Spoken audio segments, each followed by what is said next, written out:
Phone pay, Google pay వాడే ప్రతి ఒక్కరూ ఈ మార్పులు తప్పకుండా తెలుసుకోవాల్సిందే.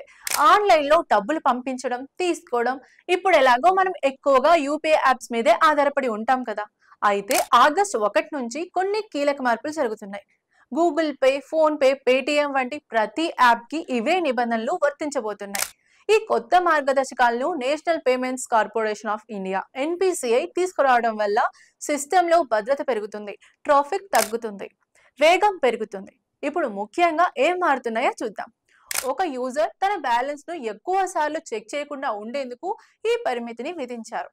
ఇకపై రోజుకు గరిష్టంగా 50 సార్లు మాత్రమే బ్యాలెన్స్ చెక్ చేసుకోవచ్చు. పైగా పీక్ అవర్స్ లో ఈ ఫీచర్ మరింత నియంత్రణలో ఉండే అవకాశం ఉంది. అంటే ఉదయం 10 నుంచి మధ్యాహ్నం 1 గంట వరకు, సాయంత్రం 5 నుంచి రాత్రి 9:30 వరకు మీ బ్యాంక్ ఖాతాల వివరాలను ఒక యాప్ ద్వారా రోజుకు గరిష్టంగా 25 సార్లు మాత్రమే వీక్షించవచ్చు. ఇది సిస్టమ్ పై లోడ్ ని తగ్గించేందుకు తీసుకున్న నిర్ణయం. ఈఎంఐలు, ఓటీటీ లేదా సబ్స్క్రిప్షన్ పేమెంట్లు ఆటోమేటిక్ గా జరగాలంటే అవి ఇప్పుడు ఒక నిర్దిష్ట సమయానికి మాత్రమే ప్రాసెస్ అవుతాయి. ఉదయం 10 గంటల లోపు, మధ్యాహ్నం 1 నుంచి సాయంత్రం 5 మధ్య లేదా రాత్రి 9:30 తర్వాత మాత్రమే ఇవి ప్రాసెస్ చేయబడతాయి. ఒక ఆటో పే మ్యాండేట్ కు 4 ప్రయత్నాలు మాత్రమే. ఒక పెండింగ్ పేమెంట్ స్టేటస్ ను రోజుకు 3 సార్లు మాత్రమే చెక్ చేయొచ్చు. దానికి మధ్య 90 సెకండ్ల విరామం తప్పనిసరి.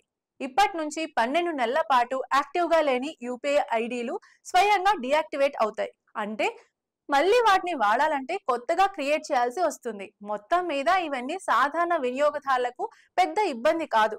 కానీ యూపీఐ వ్యవస్థను మరింత స్థిరంగా, వేగంగా, సురక్షితంగా చేయడమే లక్ష్యం. పేమెంట్స్ లేదా మనీ ట్రాన్స్ఫర్ లిమిట్స్ లో మాత్రం ఎలాంటి మార్పులు లేవు.